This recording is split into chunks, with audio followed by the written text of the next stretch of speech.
भरत जी का मृग के मोह में फंसकर मृग योनि में जन्म लेना। श्री सुखदेव जी कहते हैं, एक बार भरत जी गर्णिकी में स्नान कर नित्य नैमित्तिक तथा शौच आदि अन्य आवश्यक कृत्यों से निवृत्त हो प्रणव का जप करते हुए तीन मुहूर्त तक नदी की धारा के पास बैठे रहे। राजन, इसी समय एक हिरनी प्यास से व्याकुल हो जल पीने के लिए अकेली ही उस नदी के तीर पर आई। अभी वह जल पी रही थी कि पास ही गरजते हुए सिंह की लोक भयंकर दहाड़ सुनाई पड़ी।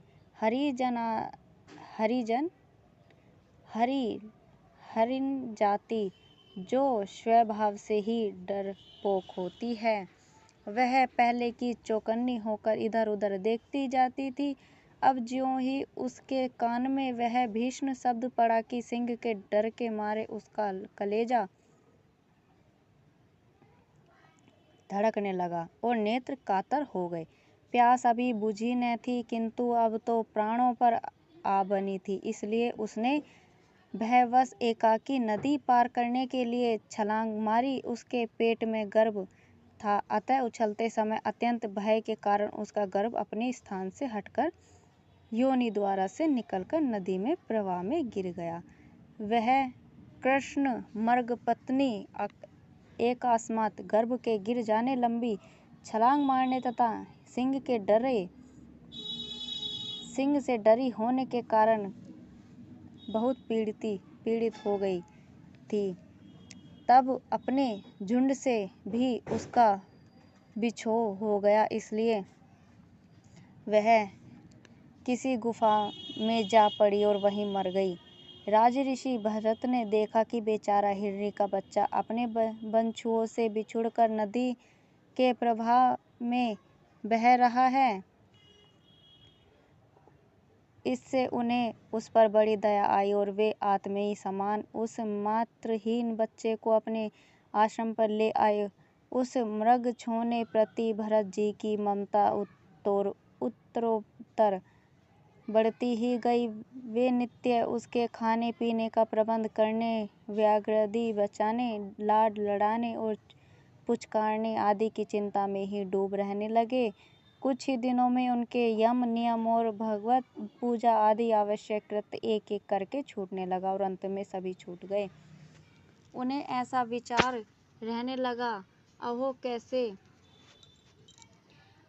खेद की बात है। इस बेचारे दीन मृगछोने कालचक्र के वेग ने अपने झुंड, सुहृद और बंधुओं से दूर करके मेरी शरण में पहुंचा दिया है। यह मुझे ही अपना माता पिता, भाई बंधु और युद्ध के साथी संगी समझता है। इसे मेरे सिवा और किसी का पता नहीं है और मुझ में इसका विश्वास भी बहुत है। मैं भी शरणागति उपेक्षा करने में जो दोष है उन्हें जानता हूँ, इसलिए मुझे अब अपने इस आश्रित का सब प्रकार की दोष बुद्धि छोड़कर अच्छी तरह पालन पोषण और प्यार दुलार करना चाहिए। निश्चय ही शांत स्वभाव और दोनों की रक्षा करने वाली परोपकारी सज्जन ऐसे शरणागति रक्षा के लिए अपने बड़े से बड़े शरणार्थी की भी परवाह नहीं करते। इस प्रकार उस हिरनी के बच्चे में आसक्ति बढ़ जाने से बैठते, सोते, टहलते, ठहरते और भोजन करते समय भी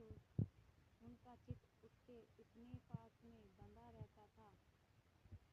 जब उन्हें कुछ समिधा, पुष्प, पत्र और फल मूल आदि लाने होते तो भेड़ियों और कुत्तों के भय से उसे वे साथ लेकर ही वन में जाते। मार्ग में जहाँ तहाँ कोमल घास आदि को देखकर मुग्ध भाव से वह हरिणासव अटक जाता तो वे अत्यंत प्रेमपूर्ण हृदय से दयावंत उसे अपने कंधे पर चढ़ा लेते। इसी प्रकार कभी गोद में लेकर और कभी छाती पे लगाकर उसका दुलार करने में भी उन्हें बड़ा सुख मिलता। नित्य नियमाति कर्मों को करते समय भी राजेश्वर भरत बीच बीच में उठ उठकर उस मृग बालक को देखते हुए जब उस पर उनकी दृष्टि पड़ती तभी उनके चित्त को शांति मिलती। उस समय उसके लिए मंगल कामना करते हुए वे कहने लगते, बेटा तेरा कल्याण हो।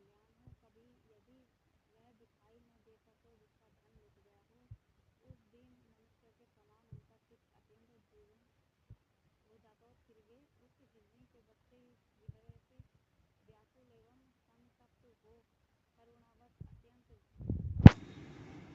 अत्यंत उत्कंठित एवं मोहविष्ट हो जाते तथा शोक मगन होकर इस प्रकार कहने लगते।